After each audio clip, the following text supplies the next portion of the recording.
You're not lazy. You're not unmotivated. You're not broken, undisciplined, or doomed to fail. You've been chemically hijacked, and your phone is the dealer, your apps are the needle, and your future is the collateral damage. While you scroll for relief, your brain is being silently rewired to crave the cheap and fear the hard. Dopamine isn't your enemy, it's your fuel. But you've flooded the engine with micro wins, empty validation, and instant escape. Now deep work feels painful, silence feels unbearable, ambition feels exhausting. You're not losing motivation, you're losing receptor density, and that changes everything. Most people will blame themselves forever. You're about to learn the hidden chemistry of self-destruction and the brutal, beautiful way out. Stop fighting your brain, start hacking it. Most people think willpower is the answer. They stack habits, they buy planners. They wake up at 5 a.m., chug cold brew, and grind their teeth through another mediocre day. It's not willpower. It was never willpower. Because willpower is a conversation between you and your goals. But dopamine is a hostage negotiation between your primitive brain and a $1 trillion attention economy designed to keep you pacified, profitable, and permanently distracted. Here's what's happening while you're trying harder. Your brain is quietly rewiring itself, right now, as you read this, for faster hits, smaller wins, and zero tolerance for discomfort. Every notification trains you to expect a reward in under 3 seconds. Every swipe shortens your patience fuse. Every infinite scroll teaches your hippocampus that nothing is worth remembering because something shinier is always one flick away. The result isn't laziness, it's neurological atrophy.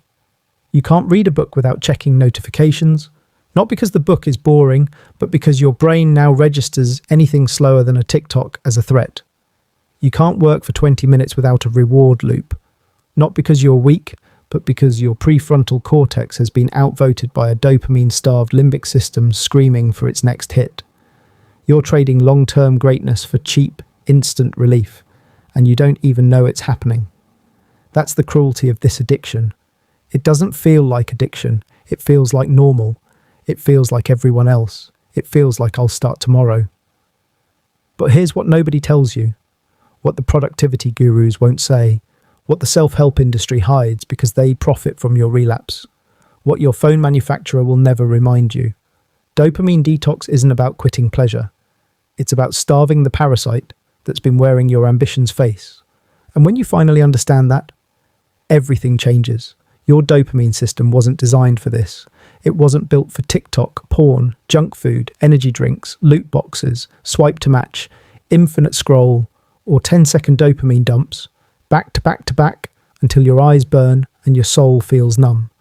It was designed for one thing, keeping you alive long enough to reproduce. That's it. Dopamine is not happiness. Dopamine is not pleasure. Dopamine is a motivation molecule, a biological whip that cracks every time you take a step toward food, status, love, shelter, or survival. It doesn't reward you for winning. It rewards you for moving toward the win. That's why anticipation feels better than arrival. That's why the chase is sweeter than the catch.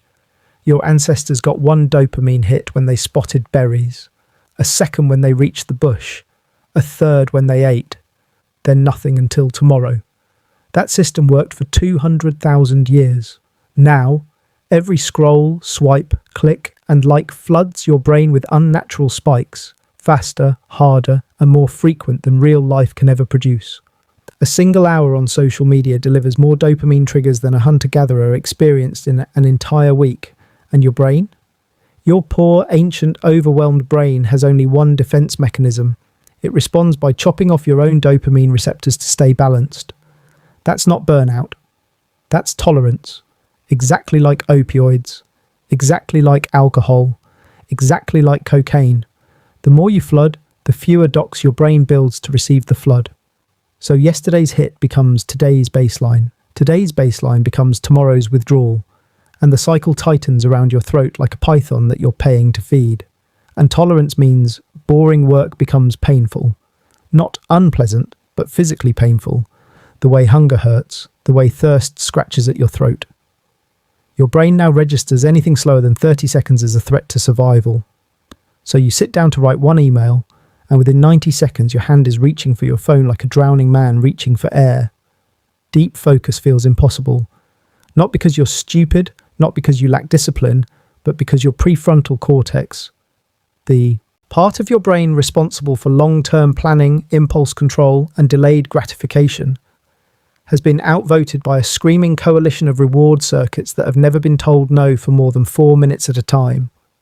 Your goals lose their spark before you even start, because the vision of your future self used to release dopamine. That's how motivation worked. You'd imagine the promotion, the relationship, the body, the business, and the dopamine would carry you through the hard work. But now, your imagination can't compete with Instagram. Your future can't outshine TikTok. Your ambition feels grey because your brain has been marinated in hyperstimulus for so long that real life tastes like cardboard. You're not broken. Let me say that again. You are not broken. You are not lazy. You are not a failure. You are not undisciplined. You are not destined for mediocrity. You are just overstimulated into numbness. You are a Ferrari engine that's been fed sugar water for 5 years and told it's broken because it won't start. You are an Olympic sprinter who's been forced to run marathons in quicksand and told you're slow. You are a perfectly calibrated machine that has been deliberately, systematically, profitably hijacked by trillion-dollar companies whose business model depends on your inability to look away for more than 11 seconds. And here's the part that should terrify you. They're winning. The average person now checks their phone 352 times per day. That's once every 3 waking minutes. The average attention span has dropped from 12 seconds in 2000 to 8 seconds today. A goldfish has 9. You have less focus than a goldfish, not because you're weak, because you're fighting an algorithm that has studied you longer than your mother has. An algorithm that knows exactly when you're lonely, when you're bored, when you're vulnerable, when you're ovulating, when you're angry, when you're tired, and feeds you the perfect hit at the perfect moment to keep you scrolling. You are not in a battle of willpower. You are in a chemical war against engineers who call your attention inventory and your dopamine fuel. So no, you're not broken, but you are overstimulated into mediocrity. And mediocrity is not your destiny, it's just your baseline, for now. So what happens when you finally pull the plug? When you stop feeding the parasite? When you silence the notifications? When you stare into the boredom instead of running from it? Day 1 to day 3. Boredom so sharp it cuts. You'll reach for your phone 40 times an hour. Muscle memory screaming for a hit that isn't coming. Your brain will throw tantrums like a toddler denied candy. You'll feel anxious, restless, irritable, and completely convinced this isn't working. That's the withdrawal. That's the addiction dying. Most people quit here. They call it not for them. They run back to the blue light and blame their lack of willpower. But you're not most people. Day 4 to day 7, something shifts. The fog thins. You wake up without reaching for a screen. You eat breakfast without watching something. You sit in silence for 3 full minutes and realise you survived. Your attention span stretches like a muscle after years of atrophy. You finish a paragraph without drifting. You complete a task without checking anything. You feel present for the first time in years. Day 7 to day 14, you feel alive again. Not fake alive like a caffeine buzz or a viral video high. Real alive. Music sounds deeper. Food actually tastes like something. Conversations feel electric. Work doesn't feel like dragging your knuckles across concrete. It feels like a game you're finally winning. Your future self doesn't seem like a fantasy anymore. She seems like a promise. Day 30. You look back and realise the truth they didn't want you to see. You wasted years feeling fine. Not depressed, not suicidal, just numb. Comfortably numb. Productively numb. Scrolling your potential away, one swipe at a time. You could have been unstoppable. You could have written the book, built the body, launched the business, loved more deeply, slept more soundly, lived more awake. And the only thing standing in your way was a chemical you never learned to control. Want the exact 7-day dopamine reset that most people are too scared to try? The one that doesn't require quitting your phone forever.